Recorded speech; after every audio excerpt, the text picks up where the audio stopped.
The glass was cold in my hand. I hadn't sipped from it. I held it like I held everything else that night, lightly, distantly, as if it already belonged to someone else. The ballroom shimmered in the way my father liked. Low light, neutral flowers, surfaces polished to the point of reflection. I stood near the edge of the crowd, next to a decorative column wrapped in white silk and eucalyptus. Diane must have picked that. My father wouldn't know eucalyptus from bay leaf. Guests were scattered in small, expensive clusters. Voices low, shoes soft against marble. I recognized most of them. Clients, board members, wives with careful hair. Even the waitstaff looked curated. Young, forgettable, practiced in smiling without showing teeth. One of them offered me champagne. I declined. The flute I held was from earlier, untouched. My father was in his element. Near the stage, sleeves rolled, drink in hand, recounting stories that cast him as generous, clever, unstoppable. Jason stood beside him, laughing a beat too late. Diane smiled on cue. I wondered if her jaw ever hurt from the effort. I stayed back. It was safer there. Easier to vanish when you're already near the wall. Dinner had just ended. The last plates had been cleared, the servers had disappeared behind the velvet partition, and the jazz trio was finding its way through something tasteful and forgettable. My father tapped his glass with the side of a silver knife. The sound carried, then settled the room. He didn't wait for silence. He assumed it. 60 years, he began, spreading his arms like a man offering absolution. 60 years, and I'm still vertical, still sharp. Laughter. Still married, this time to the right one. More laughter. Diane laughed louder than the rest, and still surrounded by people who matter. He turned slightly to gesture toward Jason. This one's got real fire. Yale undergrad, MBA in sight, internship at one of the top firms on the West Coast. Can't take credit for his brains. That's all Diane. Applause light and quick. Then came the pause. And here she is, he said, turning his body just enough for everyone to follow his gaze.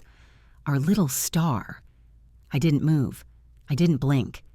No degree, he said, smiling. No direction. The smile held. But she's got real talent for living off the family. The pause afterward wasn't silence. It was processing. Then the room did what rooms like that do. It laughed. Not because it was funny, but because someone important had given them a cue. I looked at Diane. She didn't laugh. She just pressed her hand against her necklace and tilted her head as if she were witnessing something delicate and lovely. Jason laughed. He clapped his father on the back.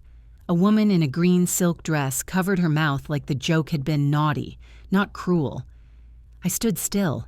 It didn't hurt. That surprised me. Maybe I'd expected something sharper. But there was no sting, no heat behind the eyes, no rising lump in the throat. There was only the quiet realization that this was the last scene in a play I had watched too many times. I raised my glass.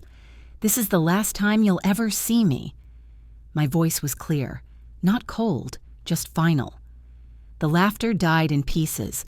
A few faces turned.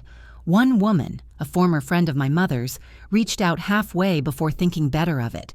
Jason's mouth hung open. Diane blinked. My father just stared. I didn't wait for them to answer. I didn't offer a smile or a bow or a single extra word. I placed the flute gently on the edge of a passing tray and walked out through the same double doors where I'd entered an hour earlier. The lobby was still and clean. Polished tile, curated art, air scented with something floral and expensive. I moved through it without hurrying. A valet started toward me, hesitated, then stepped back. I kept walking. Outside, the air was wet and sharp, touched with the cold salt of the sound. Rain had come and gone, leaving the sidewalk slick. I crossed it in silence, heels steady. The doorman didn't speak. He didn't need to.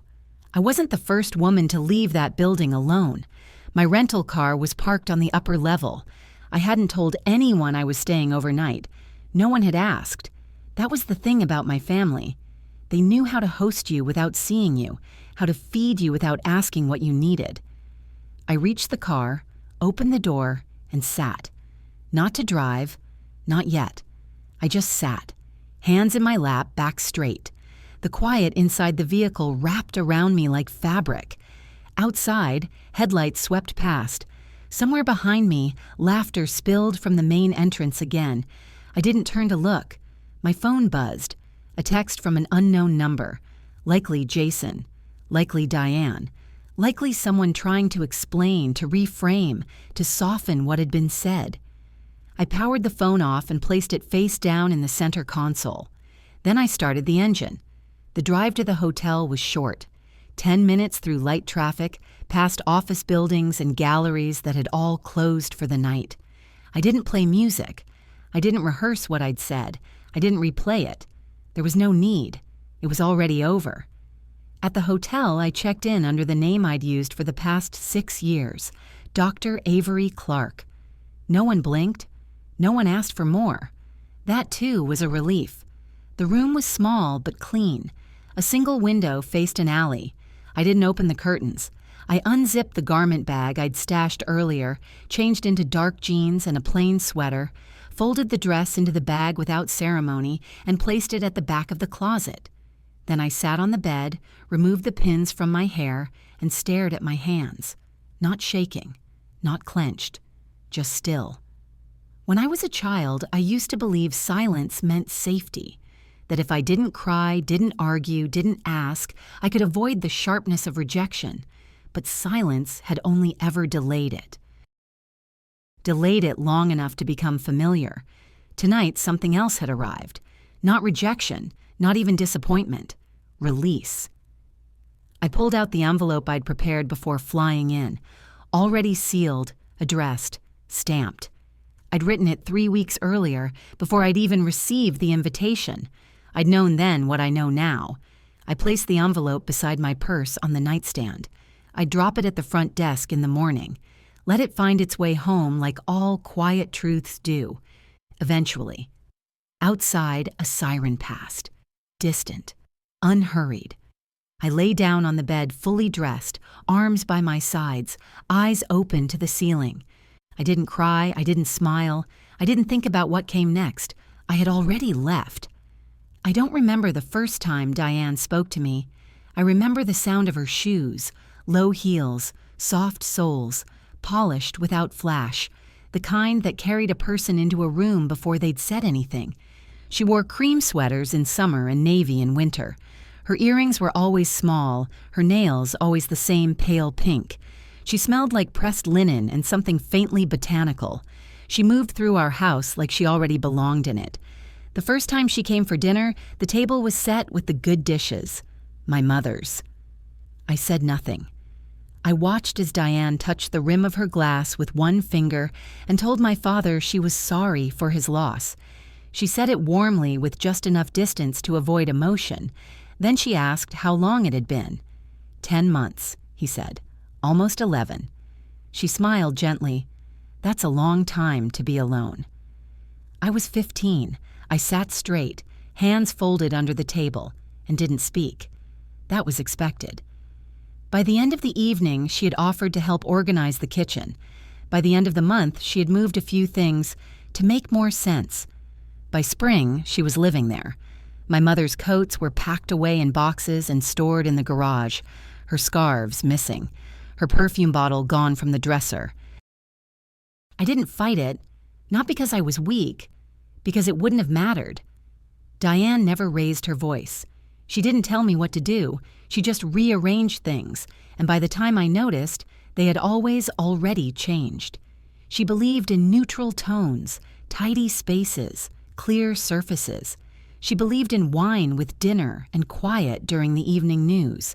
She left handwritten notes for the housekeeper and thanked the gardener with small, appropriate gifts. She remembered people's birthdays. She signed cards with warmth. She referred to my mother as she when speaking to others, never by name, never directly. She had very particular taste. She must have loved this garden. She raised a lovely daughter. I stayed out of her way. I kept my room in order. I cleaned up after myself. I never asked for anything. Not a ride, not money, not attention. If you didn't leave prints on the glass, you couldn't be accused of making a mess. When Jason arrived, things became easier for Diane. There was a purpose to center her. He was 7 months older than me. His father, Diane's first husband, had died years earlier. That was all I was told. Jason was everything I was not. Loud, confident, certain. He spoke in absolutes. He took up space. My father adored him. "He's got ambition," he would say, watching Jason throw a football across the backyard. "He's got leadership instincts," he said when Jason interrupted every conversation to tell a story louder than the last. "He's got drive," he said when Jason asked to transfer to a private school. I had straight A's. I didn't mention them. Jason was given the guest room at the top of the stairs. It had the best light, the largest closet, and a view of the garden. I was moved to the downstairs room. "For privacy," Diane said. She hung new curtains and placed a small diffuser on the dresser. It smelled like lavender. I turned it off each night and hid it in the closet. My mother's books were gone from the shelves. Her piano was sold. The hall calendar disappeared, replaced by a digital one on Diane's tablet, shared only with my father and Jason. Sometimes I'd hear her laughing in the kitchen, gently correcting my father's tie or reminding him to take his vitamins. Sometimes I'd hear her telling Jason how special he was, how bright, how proud his father would be. She never told me anything directly. But once, as I passed by the dining room, I heard her say to a friend, "Julia's quiet, self-sufficient, it's a blessing." I learned to move without sound, to enter and leave rooms unnoticed, to complete my work before it was due and never ask for help. At school, I said as little as possible, enough to be polite, enough to avoid concern, but not enough to invite questions. I was not lonely. Loneliness requires recognition. I was simply apart, like something placed on a shelf that no one ever reaches for. By the time I was 17, the new shape of the house had hardened. My father smiled more. He seemed tired less often. His business was growing. He brought Diane to company events and introduced her as his anchor. She smiled and corrected him. "I prefer Compass." Jason was applying to colleges. I was applying to the Navy. I didn't tell anyone until the paperwork was already signed. My father read the acceptance letter at the kitchen table, eyes narrowing slightly at the words, "basic training." "That's a hard path," he said. "I know," I said. Diane said nothing. Jason smirked. 3 months later, I left Oregon in a gray government van with 6 other recruits and a driver who never looked back. My mother's locket was in my pocket. No one had asked about it. I didn't tell them I had it. Boot camp stripped away what didn't matter. Emotion, opinion, the impulse to explain. What remained was discipline, timing, stillness. I excelled. In training, they teach you that clarity comes from observation, that power isn't always volume, that silence, when held correctly, can be a weapon. I learned how to chart patterns, how to spot inconsistencies, how to wait for the right moment to act. When I came home for the first time, a year later, nothing in the house was mine. My bedroom had been turned into a reading room for Diane. Neutral carpet, minimalist furniture, a framed photograph of Jason on the bookshelf. A guest cot had been set up for me in the den. I didn't complain. I unpacked what little I'd brought, sat on the edge of the cot, and folded my hands. The following morning, Diane served fresh croissants on a tiered tray and asked me if I'd considered a future in communications. "You have a calm presence," she said. "People respond well to that." I nodded. She offered me herbal tea. My father praised Jason's new scholarship. I listened. After breakfast, I asked if I could visit my mother's grave alone. Diane tilted her head. Of course. I'm sure she'd appreciate that. The drive to the cemetery was short. The headstone was clean. A new bouquet of white lilies rested at the base. I stood there for a long time. Then I sat cross-legged in the damp grass and whispered a single sentence. I haven't disappeared. That was all. I didn't stay long. I never stayed long. Later that night, I found Jason in the kitchen, drinking directly from the orange juice carton. He looked at me and said, "You still doing the whole quiet soldier thing?" I didn't answer. He laughed. "Guess it beats having to compete." He left the carton on the counter.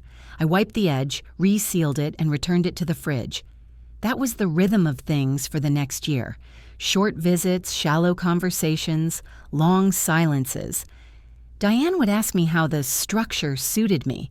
Jason would make jokes that didn't require responses. My father would smile and check his phone. When I began applying to medical school, I didn't tell them. I took the exams quietly, filled out applications on base, and kept every acceptance letter in a private folder on my secured drive. My plan was simple: 2 more years of service, then transition to full-time study. I'd saved enough. I'd budgeted carefully. I wasn't asking for help. The letter that changed everything came in spring. It was cream-colored, thick paper, my father's signature on the flap. Inside, a polite request that I come home for a family meeting. No reason, no urgency, just the assumption that I would show up. I did. It was raining when I arrived. The front gate had been replaced with a digital keypad. I didn't have the code. Jason opened it for me with a smirk. "Still don't have your name on the system, huh?" I didn't answer. Inside, Diane had set the dining table. My father sat at the head, folders neatly stacked in front of him. "Julia," he said, "we need to talk." The folders were already arranged when I sat down, 3 of them, blue, gray, blue. My father liked symmetry. Diane had placed a glass of water at my right hand, the same way she did when she wanted someone to stay calm. Jason leaned against the counter, scrolling through his phone as if nothing important were happening. My father cleared his throat. "We've been reviewing the family finances," he said, "and future priorities." I nodded once. I didn't ask what those priorities were. I already knew. "Jason has been accepted to Yale," Diane added. Her tone was careful, proud but contained. "Undergraduate pre-law track." Jason didn't look up. "That's expensive," my father continued, "even with partial aid." I waited.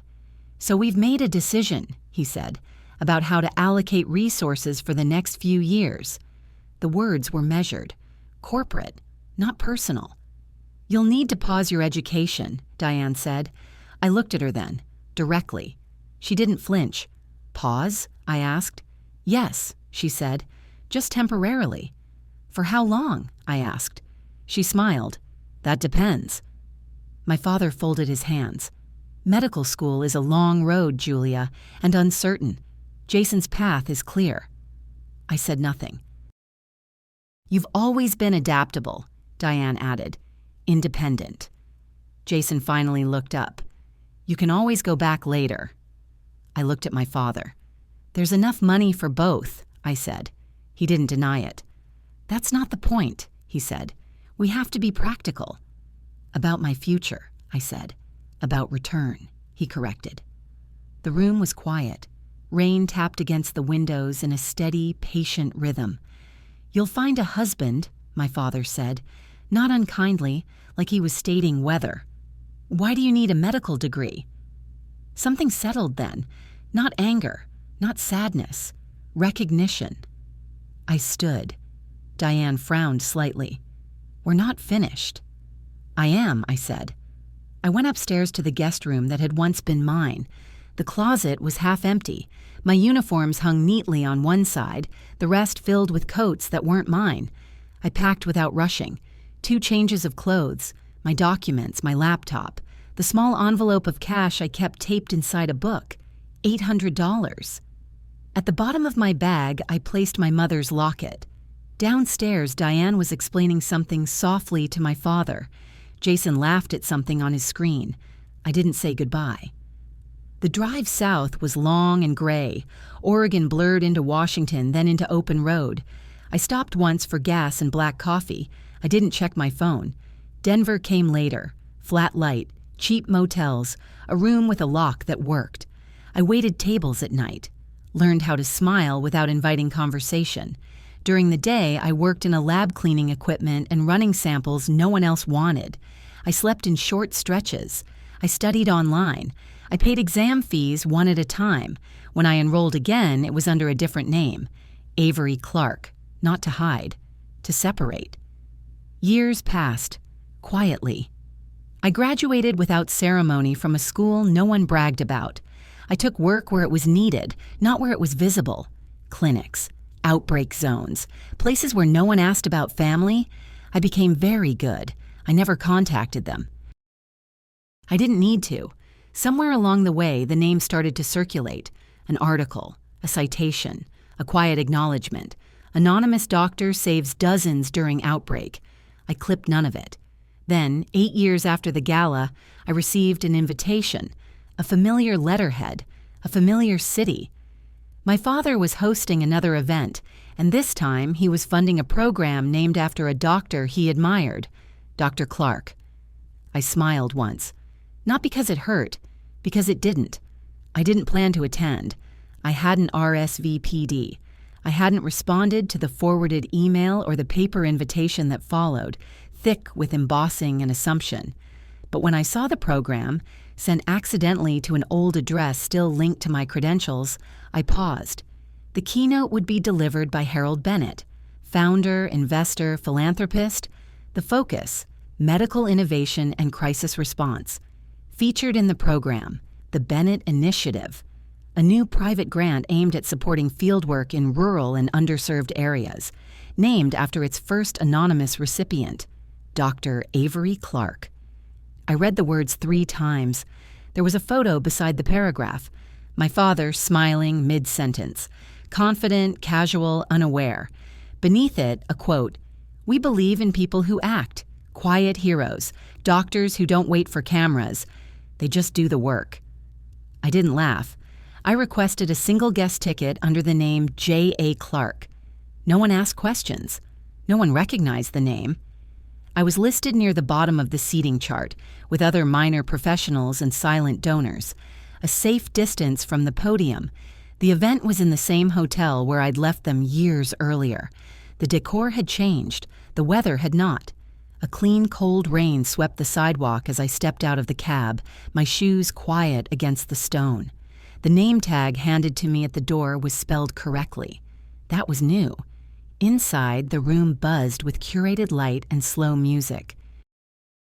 Waiters moved between clusters of conversation, offering wine, canapes, approval. Diane stood near the front wearing navy, her posture crisp. Jason was speaking with someone in a gray suit, gesturing too widely for the space. My father wasn't visible yet. I moved to the edge of the room. A woman I didn't recognize turned and smiled politely. "Are you with the program?" I nodded. "Wonderful, isn't it?" she said. "That story, the Montana outbreak, and no one knew who she was. Can you imagine that kind of humility?" I could. The lights dimmed. A gentle chime rang twice. People found their seats. My father stepped onto the stage. The applause was automatic, like turning a page. He wore a tailored charcoal suit. His hair was grayer, but his voice hadn't changed. Warm, practiced, performative. He began with a joke, something about aging and second acts, and then launched into the official narrative. The world needs quiet heroes. We believe in courage that doesn't advertise itself. Some doctors wait for the news crews. Others get to work. I sat still. Then he said the name. Dr. Clark. Clear, proud, reverent. He told the story I had lived. Outbreak, containment, field clinic, improvisation, recovery, but without names, without places, without the cost. He spoke about sacrifice as if it were something he could purchase on behalf of someone else. The first grant, he said, is named in her honor. We don't know where she is, we don't know her face, but we know this. She showed us what integrity looks like. Applause. Long. Sustained. Earnest. I didn't join in. When the lights lifted, the room rose for dinner. I didn't stay. I left the badge on my chair and walked out through the side entrance, past the coat room and the silent concierge. In my hotel room, I opened my laptop and retrieved a file I'd prepared years earlier. It was updated quarterly, quietly, facts only. I printed 3 copies, one for Harold Bennett, one for Diane, one for Jason.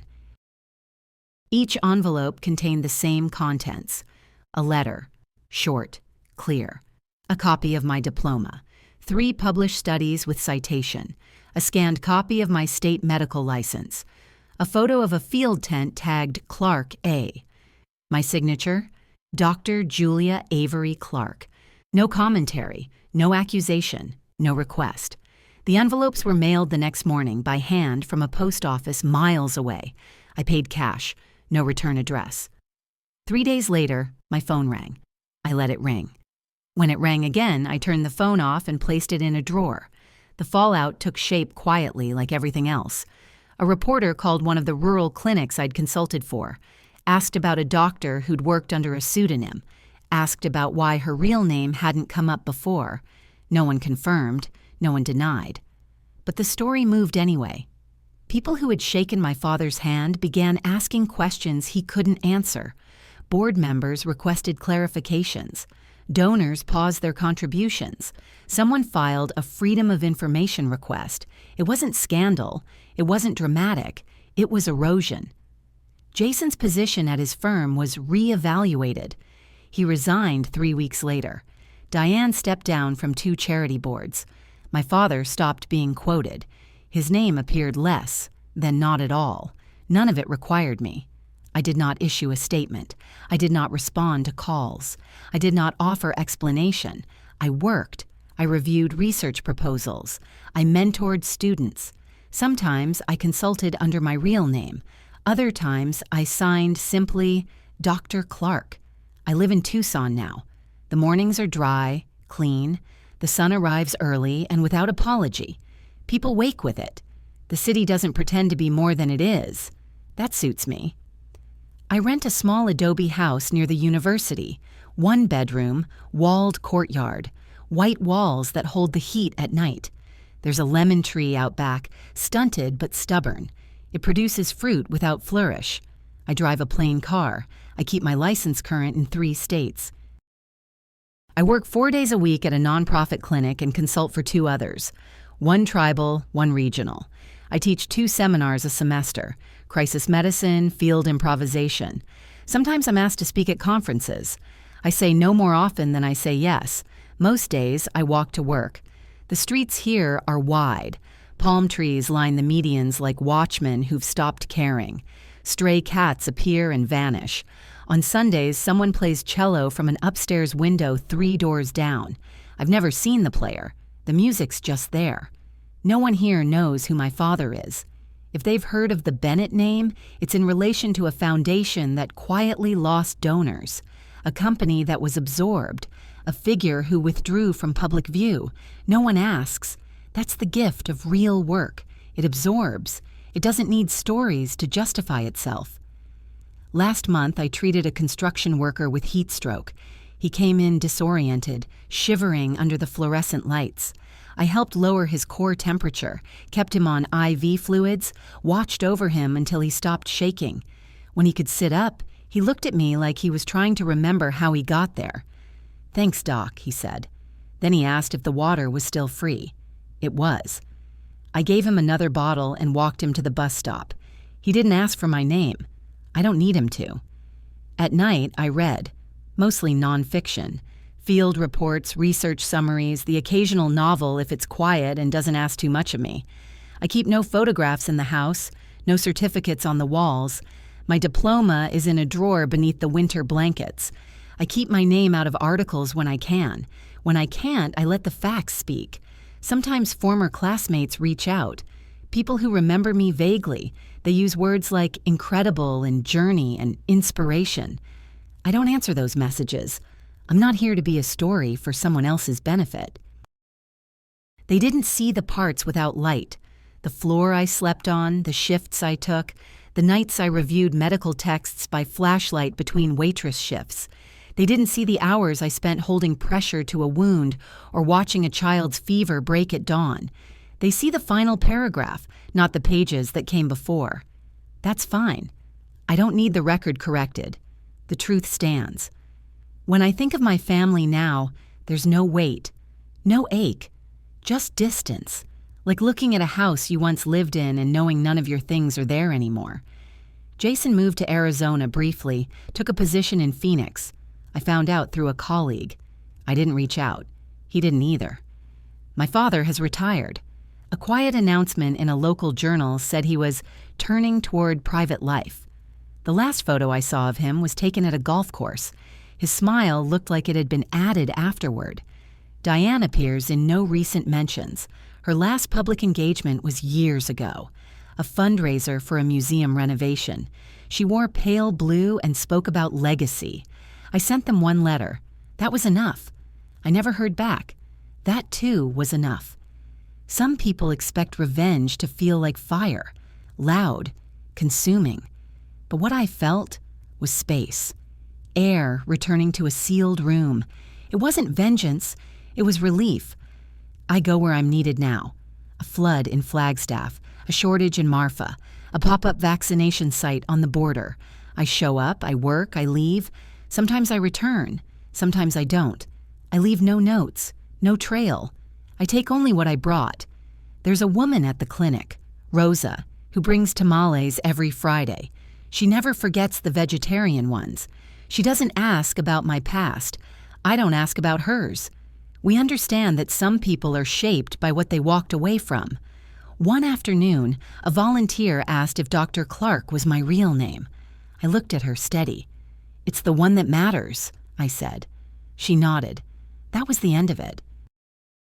In the evenings, I walk the edge of the wash, past the chain-link fences and sun-bleached toys left in yards. The light here goes soft just before it disappears. The sky doesn't rush. It waits. I don't think about the gala. I don't think about what was said. I remember it only the way you remember a door you once closed. Not for what's behind it, but because it stayed closed. I remember standing there, glass in hand, the moment before I spoke. The silence, the clarity. That's what stayed. Sometimes people ask how you know when you're free. It's this: when you stop needing to be understood by those who never tried, when you walk into a room and owe no one a performance, when you no longer react, you choose, and then you keep choosing, quietly, precisely, every time. You've stayed to the end. Thank you. What stayed with you? You're welcome to share your thoughts, or simply carry them with you. If you'd like to read more stories in this quiet rhythm, you can follow along. No pressure, no chase, just stories, one clear sentence at a time.